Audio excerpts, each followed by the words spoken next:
Powered by Vega. Powered by Sensodyne and Vinyl. Grow ZFC. Associate sponsor UltraTech cement. વાવાઝોડાને લઈ હવામાન નિષ્ણાત પરેશ ગોસ્વામીનું અનુમાન, પશ્ચિમ બંગાળ અથવા બાંગ્લાદેશમાં ત્રાટકી શકે છે વાવાઝોડું. હાલ બંગાળની ખાડીમાં ડિપ્રેશનમાં ફેરવાયું છે લો પ્રેશર. રેમલ નામનું વાવાઝોડું નજીક આવવાની સાથે મજબૂત બની રહ્યું છે.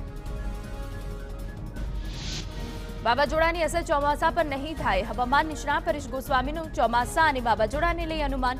સામાન્ય સમય કરતાં 3 થી 4 દિવસ વહેલું ચોમાસું આવી શકે. 27 થી 28 મે સુધી કેરળમાં પહોંચે તેવી શક્યતા. 26 મેથી રાજ્યમાં વરસાદનો રાઉન્ડ શરૂ થશે. અંબાલાલ પટેલે કરી વરસાદના રાઉન્ડની આગાહી.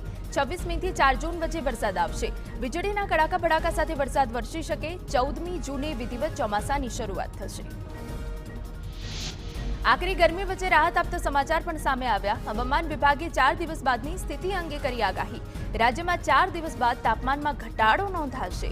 તાપમાનમાં 2 ડિગ્રીના ઘટાડાથી લોકોને ગરમીથી થોડી રાહત મળી શકે.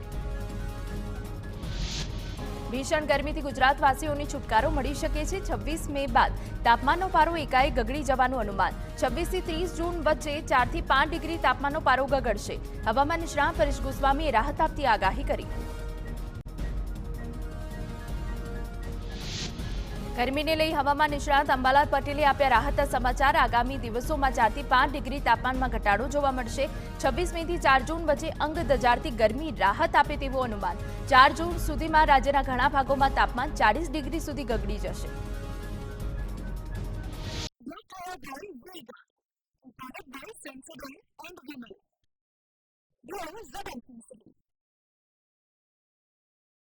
Associate sponsor UltraTech cement.